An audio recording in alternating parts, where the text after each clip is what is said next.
بسم الله الرحمن الرحيم.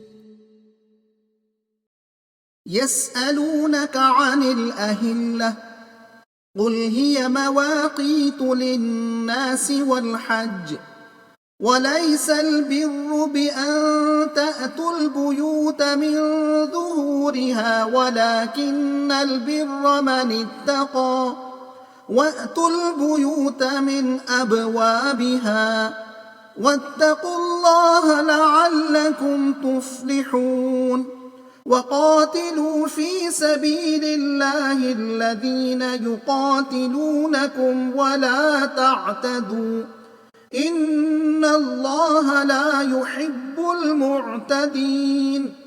واقتلوهم حيث ثقفتموهم وأخرجوهم من حيث أخرجوكم والفتنة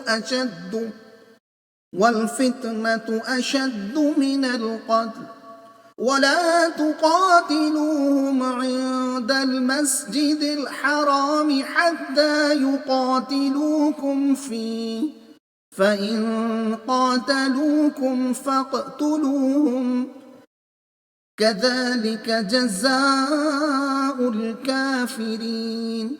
فإن انتهوا فإن الله غفور رحيم. وقاتلوهم حتى لا تكون فتنة ويكون الدين لله فإن انتهوا فلا عدوان إلا على الظالمين.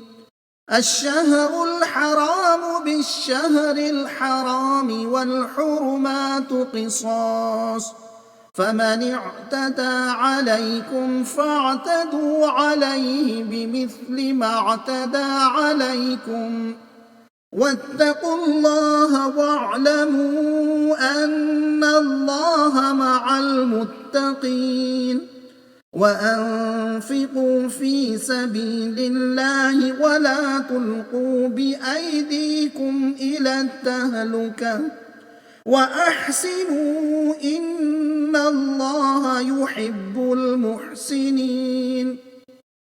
وأتموا الحج والعمرة لله فإن أحصرتم فما استيسر من الهدي ولا تحلقوا رؤوسكم حتى يبلغ الهدي محله فمن كان منكم مريضا أو به أذى من رأسه ففدية من صيام أو صدقة أو نسك فإذا أمنتم فمن تمتع بالعمرة إلى الحج فما استيسر من الهدي فمن لم يجد فصيام 3 أيام في الحج و7 إذا رجعتم تلك 10 كاملة ذلك لمن لم يكن أهله حاضر المسجد الحرام واتقوا الله واعلموا أن الله شديد العقاب. मज़मून, चांद के घटने बढ़ने का क्या फ़ायदा है।